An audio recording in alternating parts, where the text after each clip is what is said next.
Welcome back to another OSR October episode by Red Dice Diaries. I am your host, John, and in this episode we're going to be looking at some of your voicemails.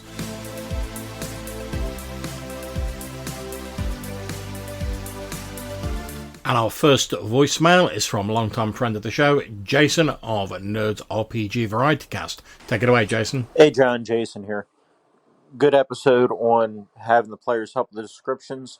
I've had success with that. I've run games where I've had players do that, and they've enjoyed that. It's turned out well. But you definitely have to know your players, because I also know players that want to explore the world, and that's what they get the fun out of. And they feel if they're asked, or if they see the GM asking somebody, hey, what's the name of that tavern? They feel that means the world's not, it's not a set world for them to explore. It's made up on the go, and it ruins the game for them, actually. So I think you just have to know your players and who they are. But with some groups, 100% this works, and I've had it work in groups that I've run before. So great episode. Keep up the great work. Thanks very much, Jason. Yeah, I think you're absolutely right, and you make a very important point there that there is no one set of advice or tips, whether it be for GMs or players, that is going to work for every group. And I think that's part of the reason, not the only reason, but I think it's part of the reason why we need GMs in the first place, because the GM should be able to get a handle, as far as I'm concerned, on their group. You should get to know your group, and over time work out what bits of advice, what tips and tricks work for you. So I know particularly that when it comes to like minor details and helping to find things like some random NPC they bumped into, like a villager or something like that, if I say to my group, oh, what's one particular physical quirk you notice about this villager, that I know that my group will be more than happy to weigh in on that and help contribute to that. I know they enjoy doing so. However, I have played with groups who would not enjoy that, and it's about achieving that balance and finding what works for your particular group. Next up, we've got some more from Jason. I don't know, was it you, or maybe it was you? You've talked about this before, I think. Or maybe it was somebody else. But like you, I never used to give my sessions and ventures titles. But I've started doing that ever since I heard one of you guys talking about it. And yeah, it does help, I think. When we were looking for the Tale of the Black Grimoire, when I was doing Barbarian's Lone Warrior, tonight I'm running... it's an adventure somebody else wrote, but it's a visit to, it's Pumpkin Circus. It's a Halloween adventure. But I think having session titles really does help. So I think that's a great tip. It's evocative, and yeah, there's really no downside to it. Yeah, I think you've hit the nail on the head there, Jason, and captured why I like doing this, is that it's evocative. As I said in the episode itself, the title of a session can be the first thing your group sees before you even sit down to play that session.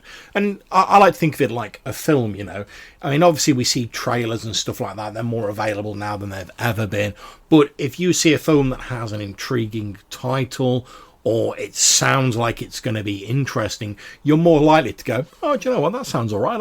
I'll have a look at some more of that, or I'll look into it in more detail. And it piques your interest and gets you sort of fired up for it before you even start looking at it. Or it sort of steers you towards being more invested in it. And that's what I would hope giving session titles and games titles does for RPGs. I would hope that the session title intrigues the players. It gets them looking forward to it, so that when you roll up to a session, you're all in that headspace of, we're all here to have a good time. Let's sit down, let's do some adventuring, and let's all enjoy ourselves.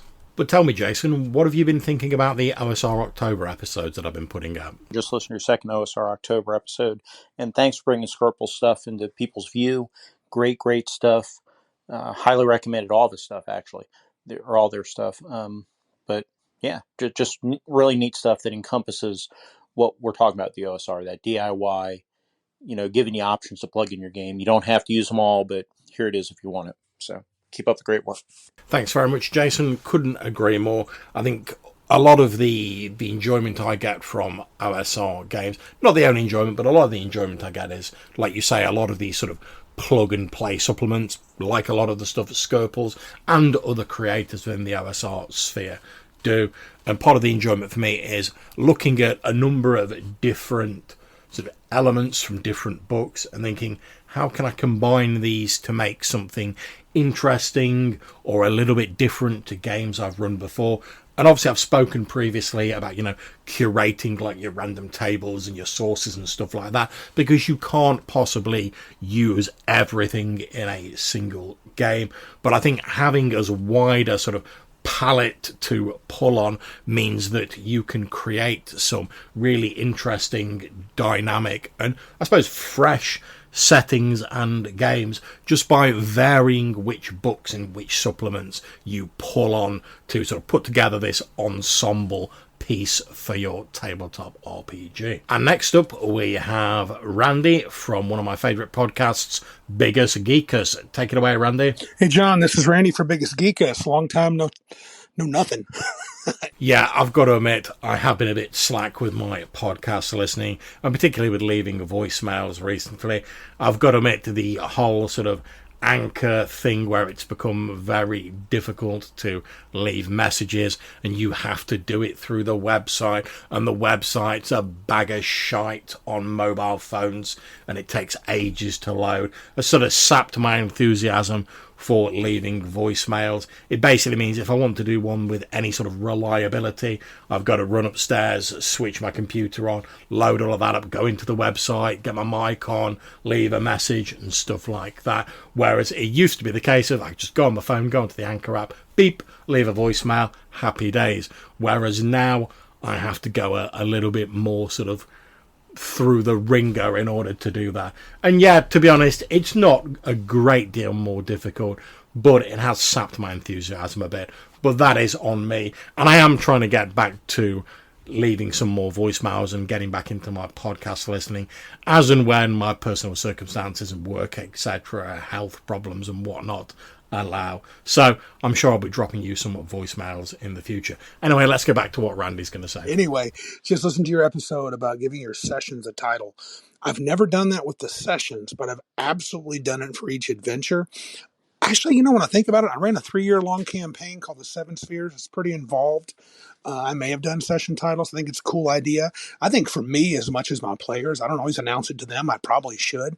It gives me a good feel as to what I'm trying to accomplish in the game. So, yeah, in that particular session or the adventure. So, great idea, man. So, we'll talk soon.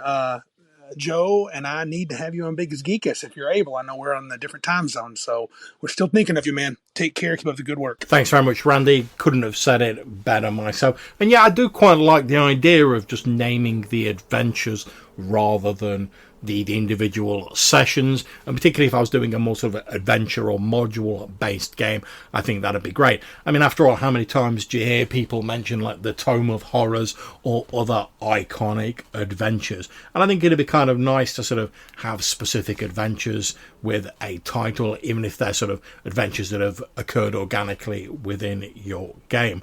And it's something I'm thinking about doing for my future Swords and Sorcery game, because I want that to be a bit more episodic, where you run through a particular adventure, then a period of time passes, and then we cut back in at the next adventure. So I definitely think giving the individual sort of modules, for want of a better term, a title would be a great idea. As for going on Biggest Geekers, I would absolutely love to do that, mate. I'd love to chat with you guys. Like I say, it is a bit difficult, and as you say, because of the different time zones. But, reach out to me, dude. Contact me on Discord or whatever.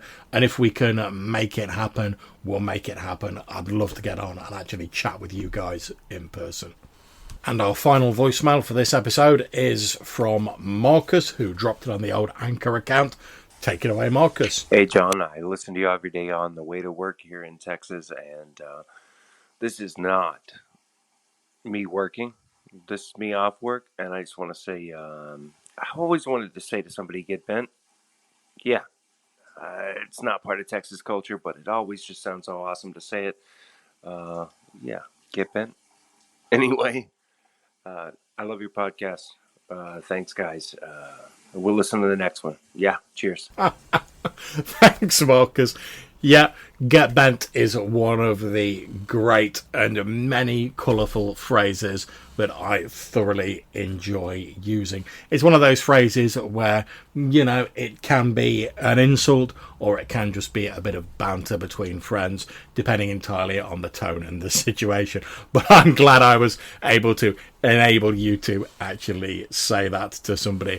And thank you very much for the kind words about the podcast. I'm glad you're enjoying it. And I hope you'll enjoy listening to the OSR October episodes that we're putting out this month.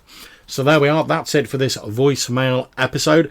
If you'd like to leave us a voicemail, maybe get featured in a future episode yourself, you can do so via SpeakPipe or Anchor if you prefer. There are links down in the description. Or if you want to send us an email, either just a text email, or you could attach an MP3 file to it and we could put that into the episode, then you can do so by emailing us at rddrpgpodcast@gmail.com. And again, there'll be a link down in the description.